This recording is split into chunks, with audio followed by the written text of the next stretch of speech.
My name is Carmen Livingston, and if I'm being honest, the first time my life broke wasn't some grand betrayal or explosive argument. It was quieter than that, smaller. It happened when I was 19 on an ordinary Tuesday night in a kitchen that always smelled faintly of lemon cleaner and disappointment. Back then, I was just a skinny girl with a refurbished Dell laptop, too many ideas, and a dream. Everyone insisted was too big for me. I wasn't trying to drop out of society or reinvent the wheel or prove I was some prodigy. I just wanted to build something. Something online, something that mattered, something that was mine. But in my parents' eyes, Janice and Warren Livingston ambition was a luxury reserved for other people's children. It was after dinner. I'd cleared the plates like always. Dad had CNN droning in the background volume just low enough that you could pretend not to hear it. Mom was scrolling Zillow again, hunting for houses she'd never buy, but liked to judge. And my younger sister Erin, home from her second year studying finance, sat at the table pretending she wasn't eavesdropping. And me, I had something to show them. Something I'd spent 300 hours building. A prototype, a platform for freelance developers to team up on short-term SaaS projects, a sort of collaborative hybrid between GitHub and Upwork. I'd even named it Code Hive. I still remember the flicker of hope in my chest when I said, "Can I show you something?" Dad didn't even look up from his recliner. "Carmen, is this another one of your schemes?" "It's not a scheme," I said, trying to hold steady. "It's a platform. I'm building something scalable. There's real demand for this. I already have people from Reddit testing it." Mom made a noise that wasn't quite a laugh, just sharp enough to sting. "Carmen, you work part-time at a coffee shop. That's not a business, that's a hobby." "I just need a little runway," I tried again. "If you'd consider loaning me $5,000, I'd—" "5,000, Mom cut in. "For what? Another phase you'll abandon in 6 months." Erin smirked into her water glass. "Maybe if you spent more time doing and less time daydreaming, you wouldn't need to beg." I felt heat rise to my cheeks. "I'm not begging," I said quietly. "I'm pitching. The same way you'll pitch banks for capital when you graduate." "That's different," Erin shrugged. "I'm getting a degree in something real." My father sighed loudly, the kind of sigh that announces a verdict. "We're not investing in your delusions, Carmen. You're not special. You're not Steve Jobs. We raised you to be realistic." That one landed like a punch. Not because I believed I was special, but because I'd hoped deep down they believed I could be something more than a disappointment. Dad continued, "We already gave you 18 years of support. Now you need to grow up, get a real job. And if you're not going to follow a normal path, maybe it's time you move out." Mom didn't even wait for my reaction. She just got up and walked upstairs muttering something about a migraine. I didn't argue, didn't cry, I just nodded. And that was the last night I ever asked my parents for help. 3 days later, I moved into a basement unit my landlord offered. At a discount because it had a mold problem and 0 windows. I took it anyway. Packed my clothes, my computer, and the little pride I had left. And then I worked. Not the kind of working people brag about on LinkedIn. Real work. Ugly work. 10, 12, 15 hours a day, coding, freelancing, learning back-end engineering from midnight YouTube tutorials, stitching together whatever survival looked like. I lived off instant noodles and black coffee. I slept on a mattress that deflated every night. I built Code Hive with hands that shook from exhaustion. And somewhere between debugging at 3 a.m. and eating ramen with a plastic fork because the metal one had broken, something hardened inside me. Not resentment, resolve. Because while Erin's texts became one-word replies, and my parents' numbers faded from my call history entirely, I built something real. Something messy and buggy and imperfect, but real. By the time I turned 26, Code Hive was functional.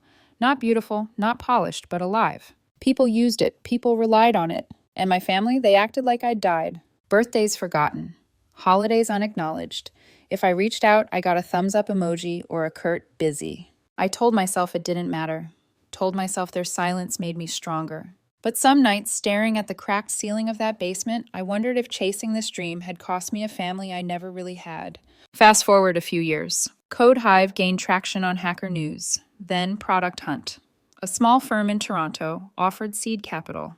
I hired 2 developers from Brazil. I registered as an LLC. I paid off my debts. I moved into a downtown loft with real sunlight.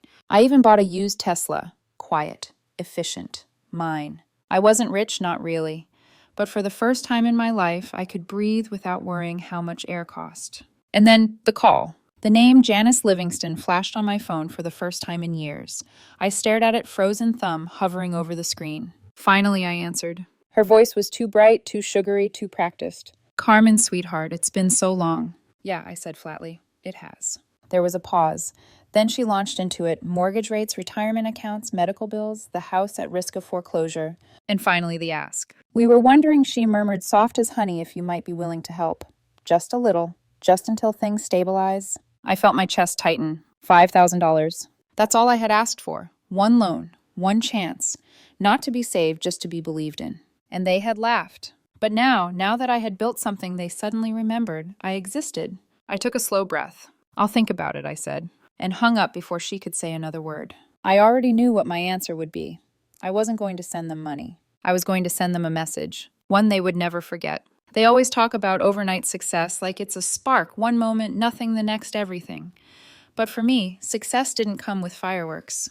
It came with fluorescent basement lighting, the hiss of my space heater, dying in the winter, and the quiet click of a keyboard at 2 a.m. when the world above me was asleep. People forget how lonely building something can be. Those first years felt like living underground, literally and figuratively.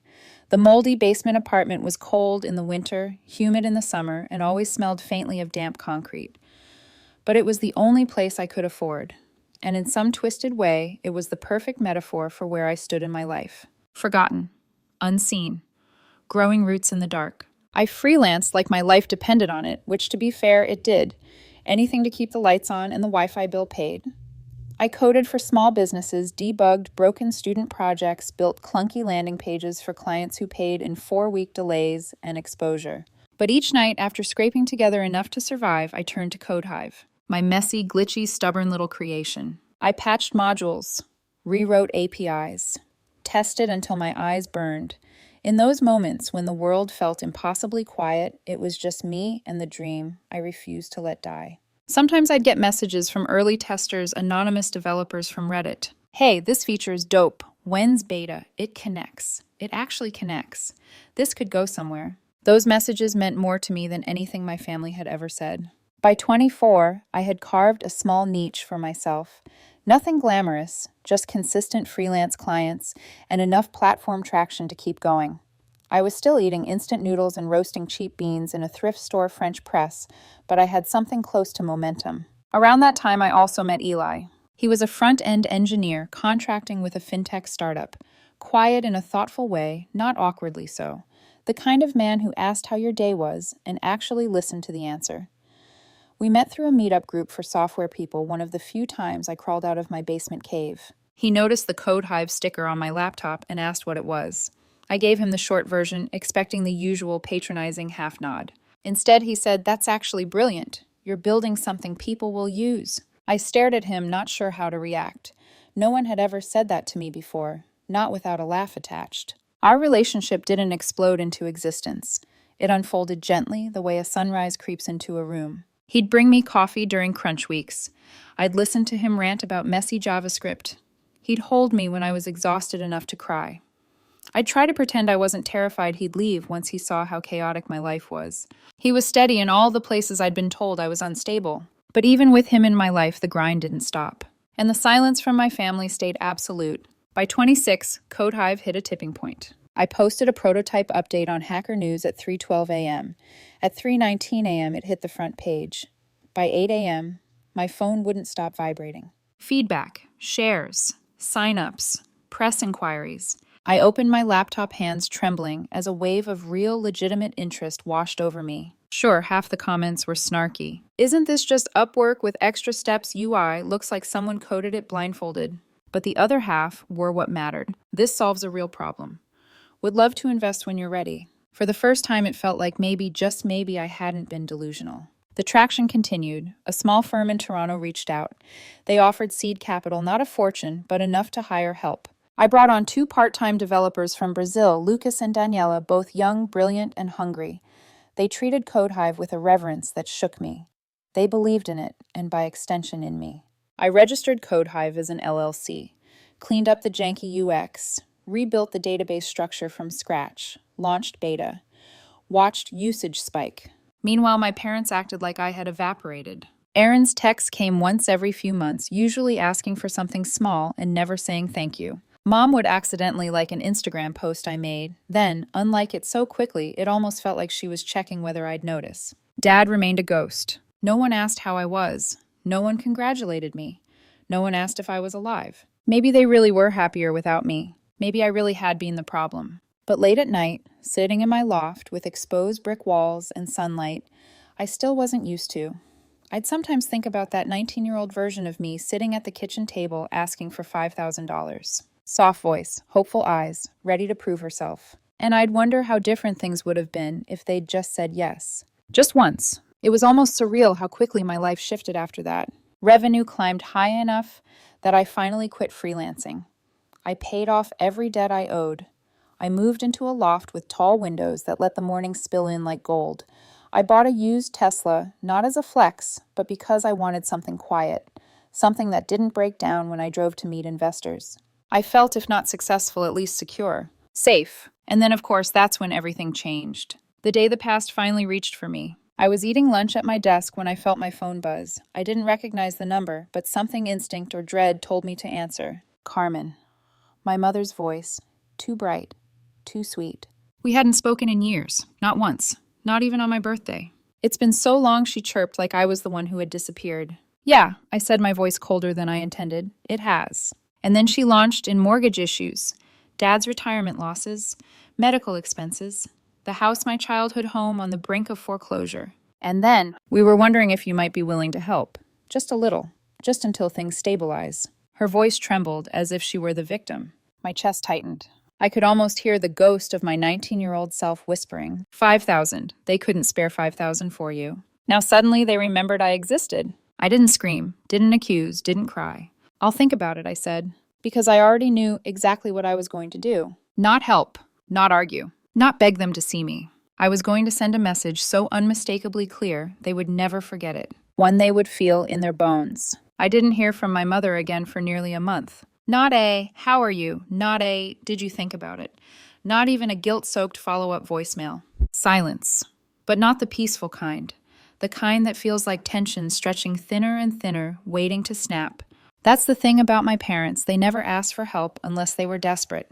And desperation always reveals who someone really is. When the second call finally came, it wasn't from my mother. It was from my father. His name lit up my screen while I was in the middle of reviewing a UI bug report from Lucas.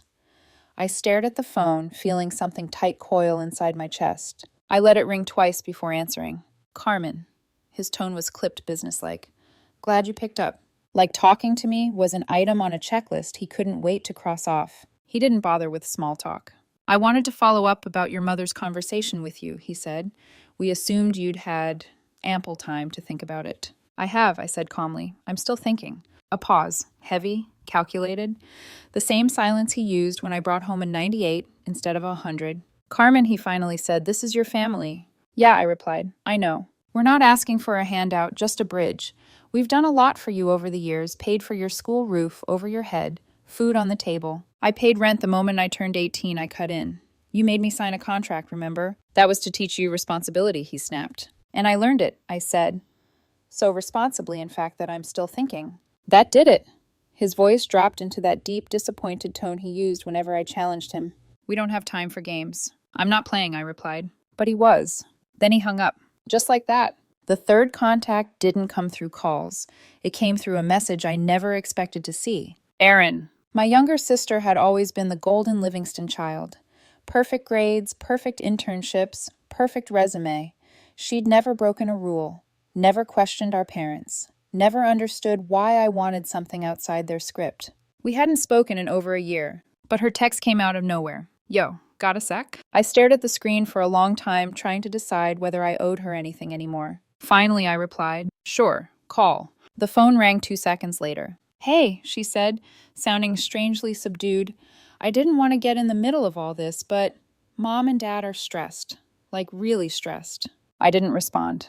They're not telling you everything, she continued. They're months behind on payments. Dad cashed out part of his IRA to cover property taxes.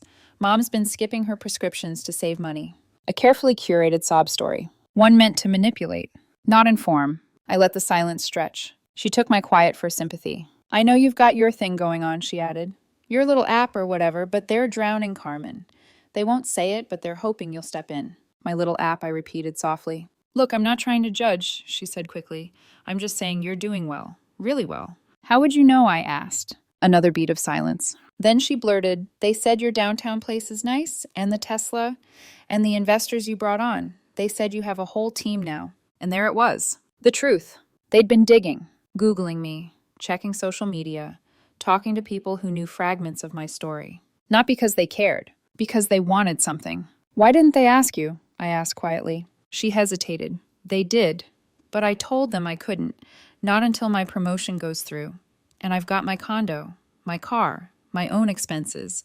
Of course, she could buy herself comfort, but I was expected to buy them salvation. Then she said the words that finally snapped something inside me. I just think it would be really messed up if they lost the house while their millionaire daughter sits back and watches. For one moment, breathing felt impossible. What did you just say? I asked. Mom said you're doing well. Not millionaire exactly, just that you're successful. They had found the press release, the investor profiles. They had pieced together fragments they never cared about before. Not because they were proud, because I had become valuable. A resource, an ATM, a trophy they could hold up and claim they helped create. We spoke a few minutes more, her words sounding like static. I ended the call, claiming I had another meeting. As soon as I hung up, I opened my laptop. I hardly use LinkedIn anymore, but there it was. Profile views. Aaron Livingston. Janice Livingston. Warren Livingston. 3 people from their church congregation. My old high school principal. I sat back slowly. They weren't reaching out to reconnect. They were building a narrative, a story where they were the supportive parents of the brilliant entrepreneur daughter who cruelly abandoned them. My stomach twisted. But it wasn't until a week later that the full truth hit me like a punch. It was a Tuesday morning when I woke to a barrage of notifications. Emails, texts, mentions, messages from people I hadn't spoken to in years. At first, I thought one of our servers had gone down. Then I saw the subject line on an email forwarded by Lucas. Family in need. Help save the Livingston home. My blood turned to ice. I clicked. A GoFundMe, complete with a dramatic header photo of my childhood house. A long, manipulative essay written clearly by my mother, a piece of fiction wrapped in sentimentality. Our daughter has been very fortunate in business, but sadly she has chosen not to help us in our time of need.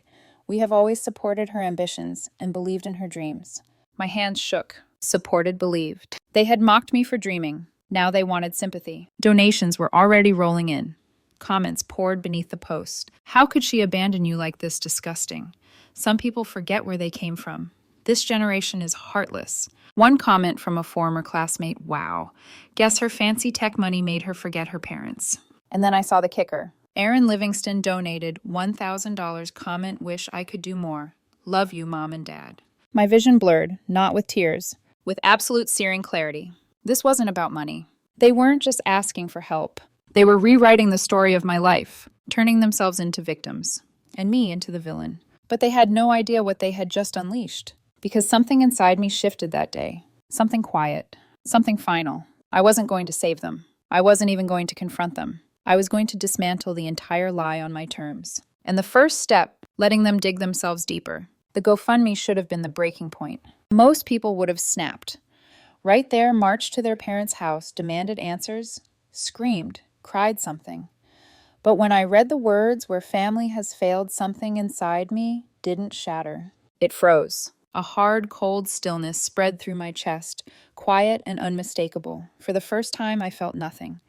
Not anger, not sadness, not betrayal. Just clarity, thin and sharp as ice. That clarity scared me more than the lie itself. Because people who feel nothing are capable of anything. Over the next few weeks, I watched it happen like a storm unfolding from behind glass. The GoFundMe spread around my hometown. Church groups shared it. Old classmates forwarded it. Neighbors I barely remembered pitched in $20 each to help the Livingstons in their darkest hour. My mother crafted the narrative perfectly. The supportive mother abandoned by her selfish, wealthy daughter. The hardworking father betrayed and heartbroken. The responsible younger sister doing her best, but unable to shoulder the burden alone. It was the story they always wanted. They just needed a villain to complete it. And they'd chosen me. What I didn't expect was how deeply it affected me in ways I hadn't anticipated, not emotionally, strategically. The old me, the version who still wanted to prove herself, would have tried to fix the misunderstanding, would have begged them to stop, would have twisted myself into knots trying to be seen differently. But that version of me was long gone, buried somewhere in that moldy basement apartment. In her place stood someone sharper. Someone who finally understood that trying to convince people of the truth is just another way of asking them to love you. I wasn't asking anymore. The pressure mounted quietly. Emails from acquaintances. Is it true? Are you really not helping them? Direct messages from strangers calling me heartless. An old neighbor, your poor mother. She always spoke so proudly of you. A man I didn't even know, shame on you. Every message was a reminder. My parents didn't just want money. They wanted ownership over my reputation, over my story, over me. But they underestimated one thing. I had already lived through the worst thing they could do to me. I had already survived their silence, their dismissal, their disdain. What they were doing now wasn't new, just louder. One night, after a 12-hour workday rebuilding our server architecture, I sat alone in my loft with the city lights flickering through the window. My laptop sat open, displaying the GoFundMe page comments updating in real time. But I didn't feel hurt. I felt tired. Tired in a way that sank into my bones. To shake myself out of it, I reached for something I hadn't touched in years. A dusty folder on my hard drive labeled Personal. I'd forgotten it existed. Buried deep behind hundreds of CodeHive builds and deployment logs. Inside were old photos. There I was at 17 coding. In the garage on a secondhand monitor, sitting on stacked milk crates because we didn't even have a proper chair. Sticky notes on the wall with sketches of what AP building felt like to me before I knew the word backend or pipeline. My hair was shorter then, my smile crooked, but my eyes, God, they were bright, hopeful, hungry. That girl believed she could build anything, even a place for herself and her own family. That was the saddest part. I closed the folder gently and leaned back. Then I did something I hadn't done in years. I disappeared. Not literally, just digitally. I deactivated every personal social media account. Instagram, gone. LinkedIn, locked down. Reddit, archived. Old portfolios, removed. Any interview mentioning my hometown, deleted or edited. For once, I wasn't running from them. I was removing access. I told my PR agency to pause all press for 30 days. I told my assistant to decline podcast interviews, speaking invites. I went silent. At work, I delegated. Lucas and Daniela took on architecture tasks. Our CTO handled partnerships. I became something I had never allowed myself to be before, unreachable. I took walks without my phone. Started journaling on a white spiral-bound notebook from an airport kiosk. Traveled Paris for the noise, Kyoto for the quiet, a cabin in northern Alberta for the stillness where no one knew my name. For the first time in my adult life, I heard my own thoughts without my parents' voices echoing inside them. And something shifted. The voice that used to whisper, "You're not enough," grew softer. The one that sounded like my father, "No one will take you seriously," faded. Even Aaron's voice, the one that said your little app dissolved into irrelevance. Silence wasn't empty anymore. It was healing. 3 months into my self-imposed exile, my lawyer Naomi called. Her voice was tight.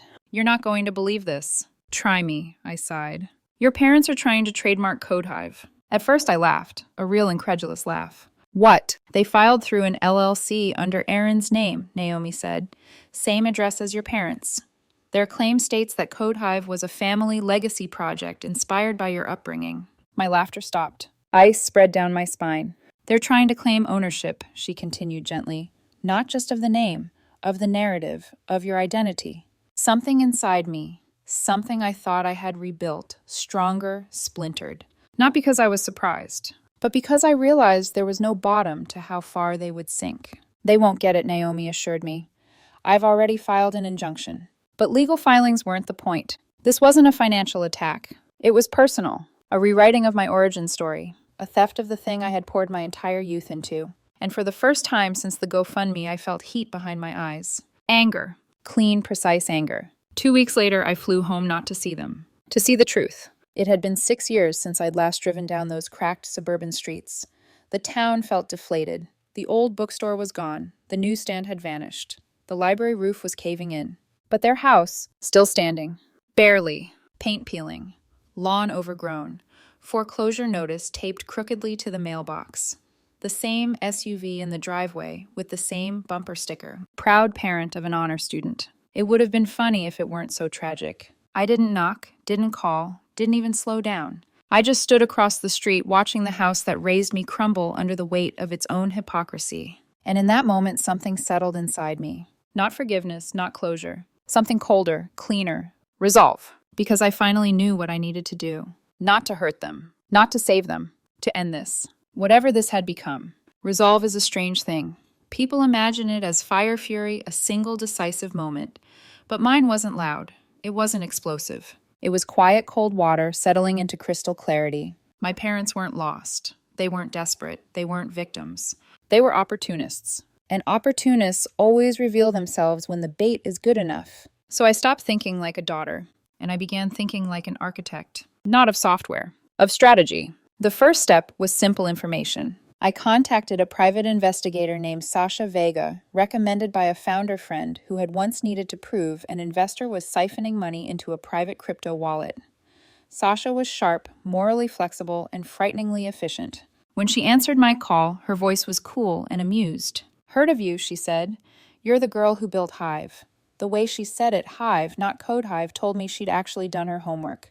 I need everything I told her. Financial records, property holdings, business filings, donation, history, transactions, anything tied to Janice Warren or Aaron Livingston. Looking for skeletons. I'm looking for truth. She chuckled. Truth never hides well. While Sasha dug through their lives, I worked on the next step, disappearing them from mine. I had my PR team scrub every reference to my hometown from past interviews and online profiles. Old blog posts were edited. Any story mentioning that I'd grown up in a garage or started with nothing but a dream in my parents' house was rewritten. I wasn't letting them claim a single brick of what I built. LinkedIn became corporate only. No alma mater, no hometown, no inspired by family values. Just Carmen Livingston, founder and CEO, Code Hive. Clean, precise, untouchable. Eli noticed the change. One night while I was editing a board report, he leaned against the kitchen counter and asked softly, "Are you sure erasing your past is the way to deal with it?" I didn't look up from my laptop. It's not erasing, it's reclaiming. He hesitated. "I just don't want you to lose yourself in this." I almost said I already did, but instead I swallowed the words. "It's necessary," I told him. He nodded gently, but something flickered behind his eyes. A worry, a distance, and I hated that I wasn't in a place to soothe it. To make matters worse, his ex-girlfriend Lila had reappeared with perfect timing. She'd always had a flair for dramatic entrances, and somehow she had found her way back into the orbit of my story. She left coy comments under Eli's posts, sent him news articles about family estrangement, even DM'd him a clip from a podcast about daughters who become too successful for their own good. When I saw her name pop up on his phone, something dark fluttered inside me. Not jealousy, but irritation at her presumption that she had any insight into my life. Eli insisted nothing was happening. I believed him. But I also knew Lila and people like her women who weaponized sympathy because they had no real power left. She was noise. My focus was elsewhere. 2 weeks later, Sasha sent me her report. It was worse than I imagined, and exactly what I needed. My parents weren't broke, not even close. The house was in foreclosure, yes, but they owned 3 other properties, 2 rentals in town, and a third in North Carolina, all purchased under an LLC registered to Aaron. Monthly rent checks funneling through shell accounts. Payments disguised as maintenance expenses, and the GoFundMe. Over $40,000 raised spent not on medical bills or mortgage relief, but on a boat. A boat. Sasha attached photos, my mother lounging with a wine glass, smiling like she was on the cover of a lifestyle magazine. My father steering the pontoon like a proud captain. Aaron tanning on the deck, sunglasses, bikini, the caption, "Family Time," written across the side. Meanwhile, the public narrative painted them as frail, devastated victims, abandoned by their only successful child. I closed the file slowly. This wasn't desperation. This was fraud. Calculated, deliberate, professionally executed fraud. They weren't drowning. They were swimming and expected me to hand them a bigger pool. Now I had proof. The question was how to use it. Then fate handed me the perfect stage. The company acquiring Code Hive, a European tech conglomerate, was planning a major U.S. launch, a huge gala. Press founders, influencers, venture capitalists, the works. During a strategy meeting, their CEO said, We'd like you as keynote speaker, Carmen. You're the face of the future of collaborative development. A keynote, a spotlight, a microphone, a room full of cameras. It was almost too perfect. I spent 2 days thinking about it, and on the third evening, I called the CEO directly. I have a proposal, I said. Go on. What if we hold the launch event somewhere unexpected? He chuckled, such as a full circle location. He paused. Your hometown. Exactly. Another pause. Then, that might actually be brilliant. It was set. We booked the convention center, one of the only buildings in town not sinking under financial decay. The company flew in journalist partners and tech elites. We arranged lights, stages, interviews, camera crews. I even funded a local scholarship anonymously as a symbolic gesture my parents could never weaponize. And then I did the boldest thing of all. I sent my parents an invitation. Not as guests, as honorees. I told them the company wanted to celebrate the people who shaped my journey. I told them we were planning a donation in their name. I told them the press would be present. The bait was irresistible. Erin replied within 3 hours. So proud of you, sis. We'll all be there. And then the kicker. Will there be media coverage? Of course, she asked. She was always their publicist in training. Yes, I wrote, plenty. That night I slept deeply for the first time in months. The gala arrived like a storm front. Sharp lights, flashing cameras, champagne towers, polished stages, dresses glittered, suits gleamed. Tech influencers whispered to each other about the Livingston event as if they'd been reading chapters of a drama they couldn't wait to see unfold. My parents arrived early. My mother wore a navy dress too elegant for her newfound poverty. My father wore a suit that didn't quite fit, shoulders, tense eyes scanning the room. Erin walked beside them like she owned the place, chin high, smile smug. I greeted them. Carmen, my mother said, reaching for my shoulder. You look successful. The compliment tasted like poison disguised as honey. This is incredible, Erin said, making sure her voice carried. All of this is because of you. No, all of this is because of what you tried to take. But I simply smiled. The story's not finished yet. They didn't understand the warning. Most people never do. Minutes before my speech, my assistant rushed up to me pale and shaking. You need to see this, she whispered. On her phone screen, a thumbnail. My mother crying into a microphone in the church basement. Title, My Daughter is a Tech Millionaire, and she's trying to erase us. A timed attack. Released right before the keynote. Designed to trap me. Designed to force my hand. I stared at the screen. And then I smiled. It was perfect. They had just pushed themselves into the jaws of the trap I'd built. The lights dimmed. My name echoed across the hall, and I walked to the stage. The stage lights hit me like a sunrise, bright, hot, and merciless. The crowd quieted as I walked across the platform in my black suit. No jewelry, no flashy branding, just me and the story they had all come to hear. Behind me, the massive screen glowed with the Code Hive logo, a clean animation looping like a heartbeat. I felt the weight of every eye in that room settle on me. But my gaze drifted to the back to the table where my parents and Erin sat. My mother already wore her practiced look of injured grace. My father stiffened, like a man bracing for turbulence. Erin lifted her chin, ready for the spotlight she thought she deserved. They believed the video had cornered me. They had no idea it had liberated me. I stepped to the microphone. Good evening, I began, my voice steady, almost calm. Thank you all for being here. Polite applause. Camera shutters clicked. Eli stood near the side curtain, watching me with a mixture of concern and faith. I continued. I never planned to talk about my past publicly. I always believed that what you build should speak louder than where you came from. Another small ripple of applause. But over the past year, I've learned something important. When you build something from nothing, some people will try to take credit for the foundation, even if they never touched a single brick. The room shifted. People leaned forward. I took a breath, my heart beat a quiet, determined drum. I'd like to tell you a story. Silence fell, and I began. I told them about being 19, about dreams dismissed as childish fantasies, about asking for $5,000, not a handout, alone and being laughed out of my own home. I told them about the basement apartment with no windows, the ramen dinners, the round-the-clock coding. I didn't cry, I didn't tremble, I didn't dramatize anything. I simply laid out the truth. Cameras flashed. Journalists scribbled furiously. When I finally built something real, I said, I thought maybe that would change things. It didn't. Success doesn't silence people. It amplifies them. Behind me, the screen shifted to screenshots. Messages. GoFundMe excerpts. Highlighted phrases like, our daughter refuses to help us, and family has failed. Gasps rippled across the hall. I continued. My parents created a narrative that painted me as cold, selfish, heartless. They told the world they raised me with support and love. Another tap on my clicker. The screen displayed an LLC filing in Aaron's name. Meanwhile, I said they hid assets, property holdings, and used a charity platform to fund vacations and luxury items, including a boat. A photo of them on the pontoon flashed behind me. Someone in the audience actually shouted, "What the?" Others whispered. A few journalists practically stood up from their chairs. My mother's hand flew to her mouth. My father's face went gray. Erin froze like she'd seen a ghost. But I wasn't done. I clicked again. Another document appeared, an attempted trademark filing. And when the GoFundMe money wasn't enough, they tried to trademark Code Hive. They tried to take the name of the company I built from scratch. The room erupted in stunned murmurs. I lifted my chin. "This is not revenge," I said firmly. "This is clarity. Because when people lie loudly enough, they expect you to stay quiet. They count on your silence to validate their story." I paused. "I will not be silent." A hush fell again. "And if you're wondering why I invited certain guests tonight," the spotlight swept across the room and landed on the table where my parents sat. Gasps, whispers, phones raised. My mother's face went white. My father looked like he wanted to disappear into the floor.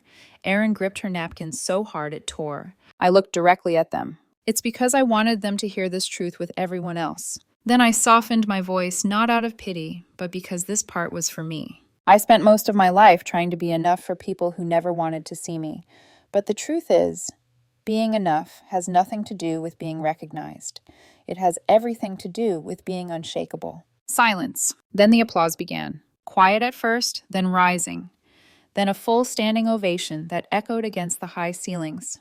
I stepped back from the mic, exhaled, and walked off stage. As I passed my parents' table, my mother reached out. "Carmen, wait." I paused, turned just enough to meet her eyes. For the first time in my life, she looked small. "Fragile." "I never meant," she whispered. I cut her off gently, clearly. "You made your choice," I said, and this was mine. Then I kept walking, not away from them, toward myself. The fallout came fast. Within 24 hours, clips of my speech went viral. Tech blogs, mainstream news, business podcasts, everyone covered it. They called it the most satisfying corporate mic drop in tech. History startup founder exposes parents' elaborate fraud scheme, the Code Hive truth bomb. The GoFundMe was frozen for investigation. The boat repossessed. The rental properties audited.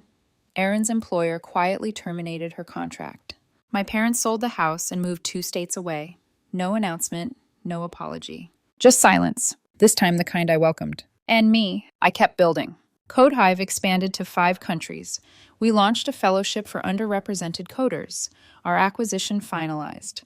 I bought a house overlooking the ocean not because I needed it, but because I wanted a view of something vast, something that reminded me how small that old life really was. Eli and I really talked after the gala. He told me he was proud of me, not for the speech, not for the company, for surviving, for becoming someone whole, not just someone successful. We're still learning each other, still figuring out what a life not defined by trauma looks like. But for the first time, I'm not afraid of being understood.